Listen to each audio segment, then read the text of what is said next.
Hello and welcome to the channel, another video. This is a Wem Dominator MK2. I have to say, this is the first time I've worked on one of these, although the circuits are almost identical in the Mark 1s, 2s and 3s. But I've never actually seen one of these in the flesh, so I've seen plenty of photographs of them. If we just lean that there, you can see, I'm just getting a bit of problem with the light there. Just try and knock that off somehow. So you can see we've got microphone input there, as it was in those days. We've got a tone control and what we got there, tremolo, another tone control and volume going on there. So usual thing, couple of inputs for each channel, voltage selector, and that'll be for the foot switch, that phono. I think you call those RCAs in the States, we call them phono sockets. So let's just, I mean this amp has been plugged in, there's a foot switch in the bottom as well. Let's just plug this, we've just plugged it in, so we're just going to have a bit of a, we've got to turn it round really, didn't we? We're better off looking at the front and the back. There's not much to see on the back. Now, I plugged this in earlier in my teaching room, and it had got a bit of a buzz on it, which felt like a vibration really. There it is. You hear that? So I wonder if the transformer's come a bit loose on that.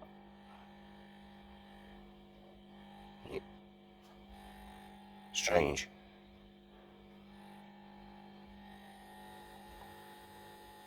So I wonder if we've got some loose bolts on the transformer there. So we're going to do a full service on this amplifier. We're going to recap it, check all the resistors, make sure that any that's out of tolerance will change.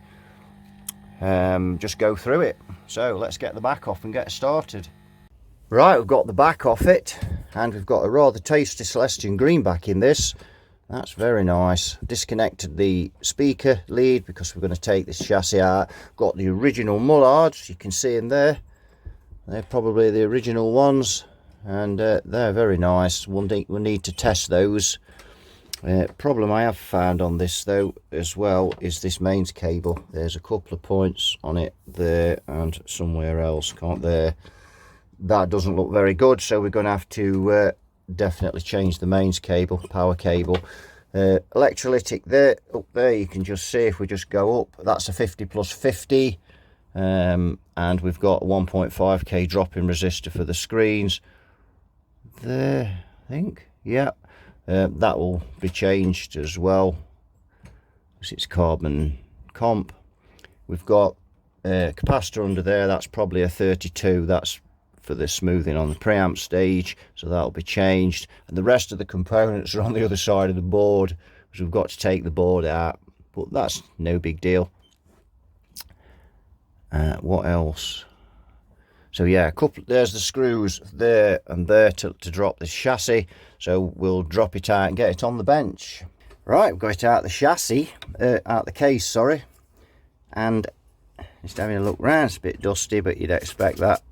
We've got a date on that capacitor there. You might not quite be able to see it, but it's just lurking down there. February 1967. So we think this amp's probably made in 67. So yes, 56 years old and still going strong. So we've got this layout. They stopped doing this on the Mark 3s. This to prevent spiking across the output transformer. Often a good idea. I don't know why that people drop doing that. I must admit I don't put that on new amps either. So we'll test those capacitors there. That is 50 plus 50 as I thought.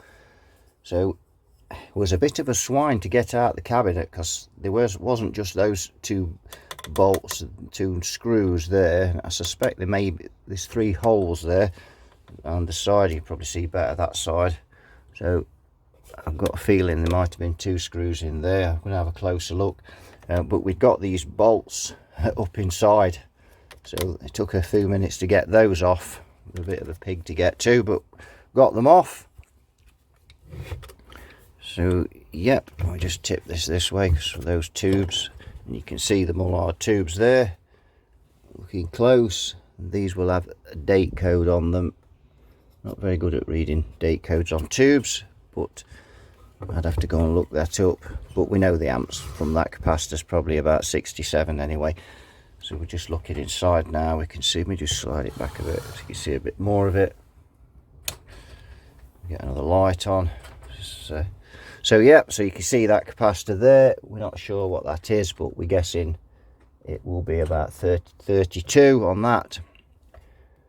Certainly what's on the Mark III's. So we've got to drop this board out to get to the rest of the components, because if there's any bypass capacitors for this preamp stages, and also the bypass capacitor for the tubes, the cathode bias resistor, and the I can't see the cathode bias resistor at all, so I'm presuming that's underneath the board. So that's something else we need to find. There you can see the capacitor Feb 1967 on that, and that has lasted. That's the original one. It's a Plessy capacitor. That has lasted 56 years. I wonder if modern day capacitors, any modern day capacitors, would last 56 years. I tested all the tubes as well, and they all test like new. Unbelievable. In fact, the rectifier tube tested better than any I've ever tested before. It nearly pegged the meter. So tubes all in good order, as well as regards emissions, at least anyway.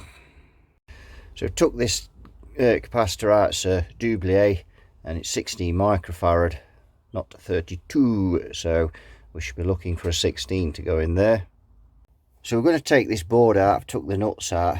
So if you're going to take one of these boards out, the best thing is to take some photographs, just in case you lose where things go. Otherwise you'll be trawling the schematic, trying to find out what goes where.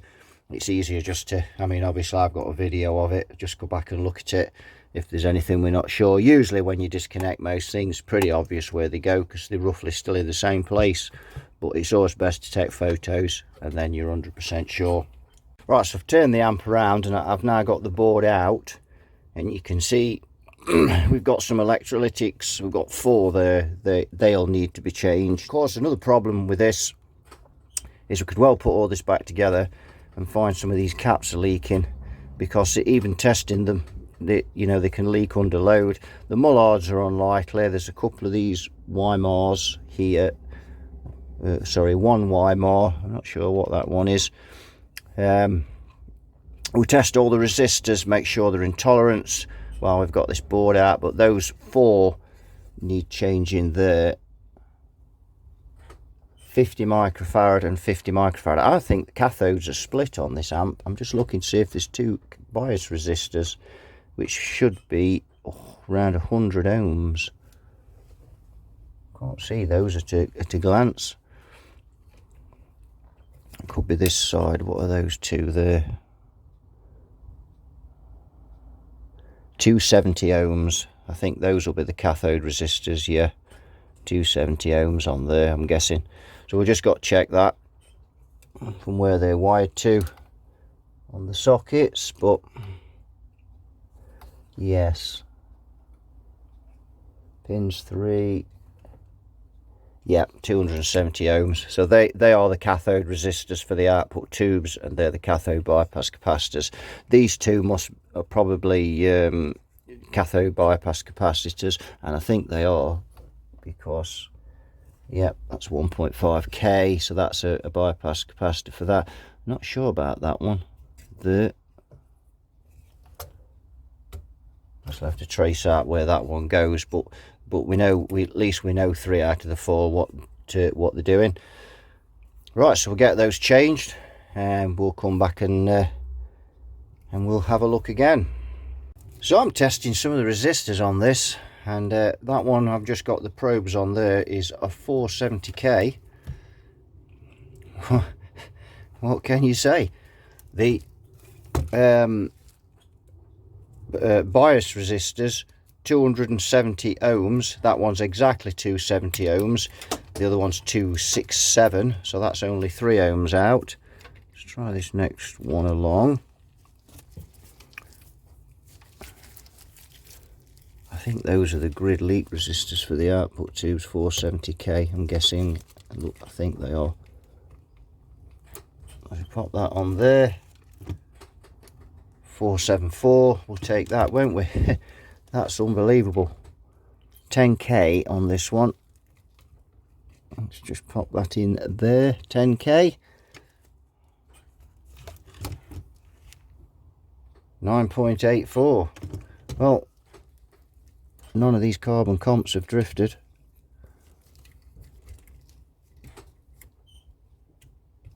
$100k plate resistor, 102k. And the next one, let's try the next one. That'll be a plate resistor as well.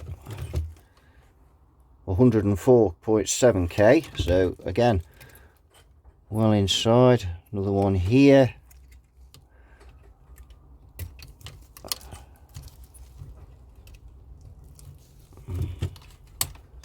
That, oops, just fallen off.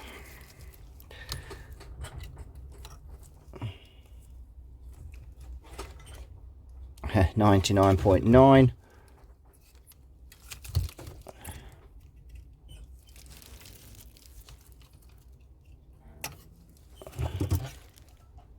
$103. Oh my word! I don't think I've ever been in an amp where the resistors are so close to tolerance. That's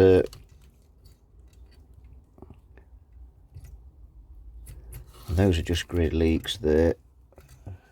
1.5k. That'll be a bias resistor for the first stage. We'll take that. It's a tight, only 5 ohms over, that's nothing.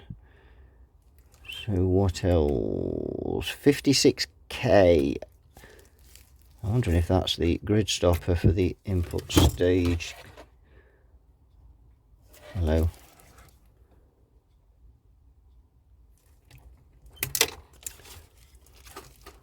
Getting a bit worn out, these probes. 62.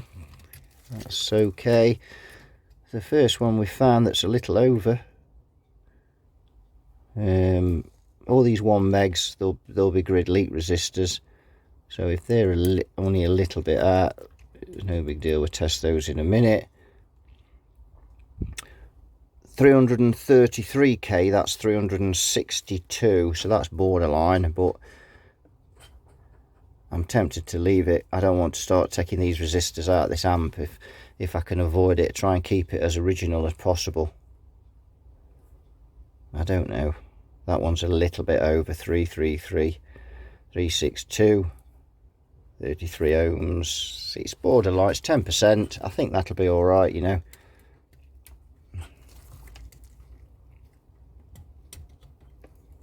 It's just on the cusp.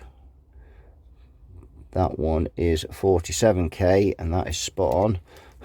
Oh, my word! You don't usually find this many resistors in an amp so close to the tolerant, you know, within tolerance like that.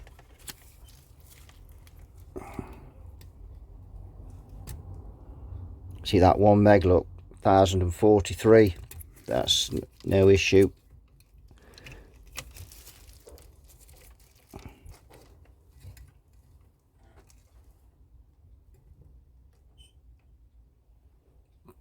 $1,060. So yeah, so I've tested a few others of the grid leaks, and there's a few, obviously there's some resistors I've got to test that are not on the board. You know, this amp is unbelievable. You just, sometimes you get an amp on your bench and it's just right, and this is one of those amps. I've changed those bypass capacitors out there. I've got Vishays in there, so that's all good in there. Which are those, if you want to just have a close look? So we've got those in. Oh, we tested that. Did we test that one? Do you know, I'm trying to think now. That's got me thinking, did we test that one? Let's be sure and get it right.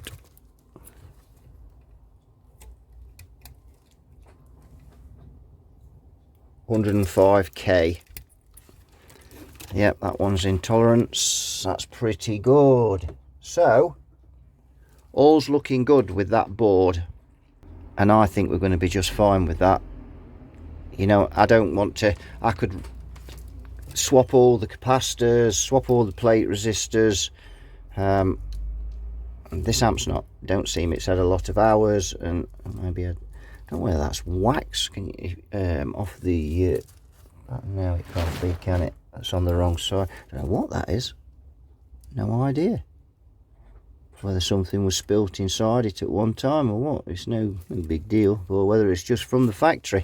But anyway, so that all looks pretty good. There's a couple of 10k resistors on there, 3 10ks. I guess they're grid stoppers. They'll be the grid stoppers for the output tubes. So yes, it's this is a nice amplifier. Right, we're just looking at this mains lead that we're putting in. It's power lead, and this bracket here is all that holds it, and it's loose and it's just not good. That's just not going to work. It's not going to be safe enough. As much as I don't want to drill holes in this chassis, I'm going to have to, because I can't compromise safety and leave that. It's just, someone trips over that, it will be ripped out. So what we're going to do here, we've got a hole there, so we're going to drill through that hole and put in a proper grip tie. Well, there we go. We've installed this. Now it's nice and solid. It would only go in one way as well, because these fuses are on a board, and obviously there was a hole already there, so I've utilised it, made it bigger, just fitted, but only that way. It wouldn't fit the other way. This nut here you can see is a bit wider, but it's fitted that way, and it's solid, and it's all nicely soldered up. So that's nice and safe now. We couldn't leave that bracket. You know, I try and leave these amps as original as I can, but I can't compromise safety doing that. So that's made that test, and it's obviously it's took a bit more time to do that and sort it out, but it's been worth it. So that's that sorted. So the next thing is this electrolytic to install. Right, another thing we need to change is this speaker cable, although this is being changed anyway, as the customer wants to be able to detach the speaker. This cable has had it. It's but it is 57 years old, so that needs to be changed anyway. So we're going to get that changed. We've got the capacitor in now, and the board's back in, but the bolts aren't tight yet because we may need to lift it again. So I'm going to sort this cable, and then we're going to fire this amplifier up. Right, I've just fired this up now. So we fitted the capacitor, and obviously we've got the new mains cable. Fired it up, there was nothing coming out of it, and one of the fuses was faulty. It wasn't blown inside, but it was just faulty, so I've put 2 new fuses in it, and we are fired up. So we've got 162 volts going through it on the variac, and you can see there on that meter we've got about 260. Oops, don't bother putting that on. So you can see we've got 216 volts going through there. We've got to clean these sockets, but we'll I just wanted to make sure it worked first and there was no problems, and then we can go back into the sockets and the pots. So yes, all looks good. So now I'm just going to drop a bit more on it. So we're up to about 200 volts now on the variac. We've got 265 on there. We're going to check the bias, and they're individual bias resistors on this, so no smoke. That's all looking good. Those food holders aren't fantastic either, but they are what they are, I'm afraid. So we've cleaned them up. Now that humming has appeared again, as you can hear, that metallic humming, as I've got the voltage up past 200 volts. So what is causing that? That's the power transformer, and that sounds like the laminates to me.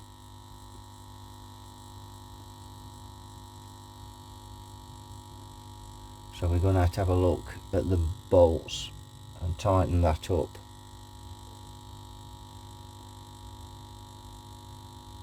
I just noticed the pilot light's not working either, so to see if we've got a bulb for it. And that noise has gone off now. How strange. Intermittent transformer hum. So we're at 235 volts now on the Variac, and this amp's running nicely. So I'm going to do a few tests now, make sure we've got no leaky capacitors, and make sure the tremolo works. Right, check this out. I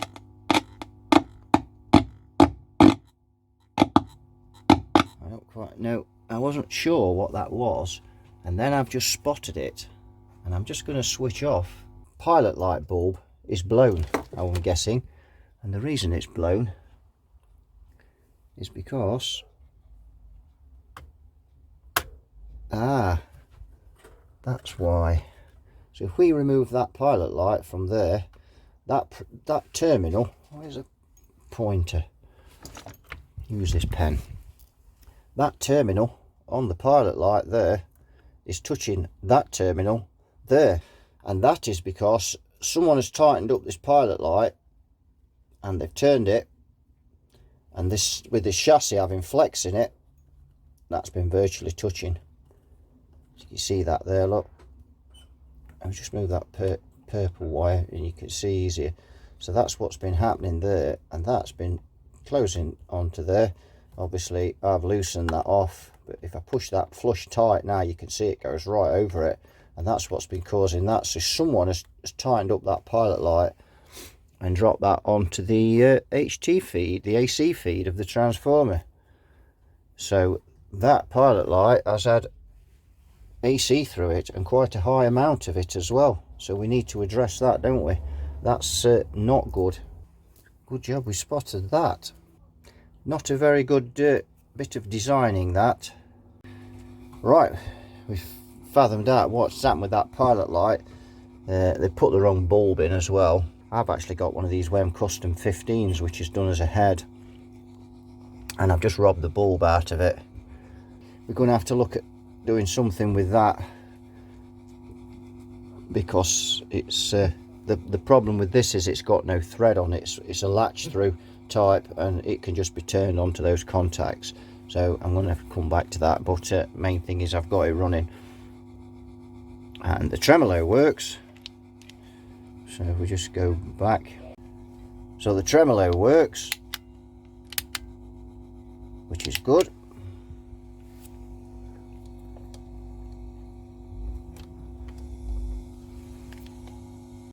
Right, I've just done the bias. Remember, this had a separate bias resistor for each tube. I've got 10.57 on one and 10.8 on the other, so that's an absolute result. So the bias is spot on. That's with deducting 5% for the screens. So the bias is done now. So what I'm going to do now, I'm going to clean the pots, clean the sockets, and then I'm going to go around and make sure everything is tight on this amp, and hopefully that will cure that transformer problem with the buzzing. We've had to insulate this this pilot light and rewire it because it just was not safe. We just could not leave that like that. So we've got some shrink wrap around with a couple of tie wraps, and I hate using it, and it's the only time I have used it, and probably the only time I will. But I've used some electrical tape just to make sure that doesn't slip off, and it's insulated right up to the end of the terminals, and that's done the trick, made that safe. So unfortunately this thing is, and you can see me wiggling it now, so even if it gets turned round, there's no chance of it shorting out on anything. Right, we're here with this Dominator Mark II. Finally got it all done. Sorted that pilot light out, and we're ready to give it a listen.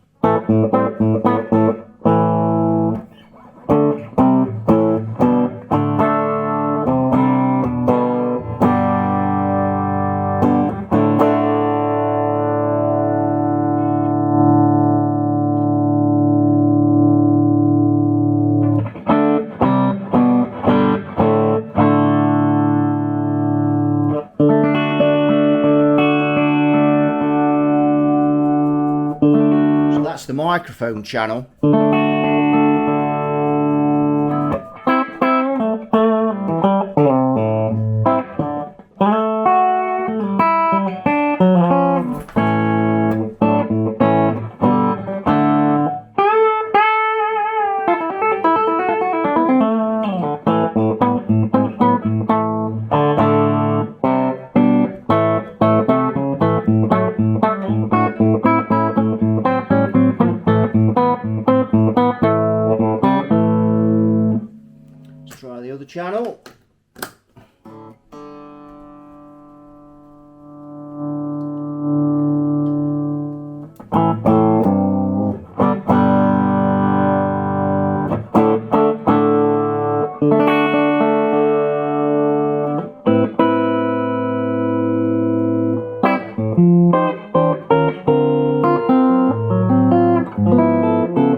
Microphone channel seems to be the sweetest of the two channels.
Let's give this tremolo a go.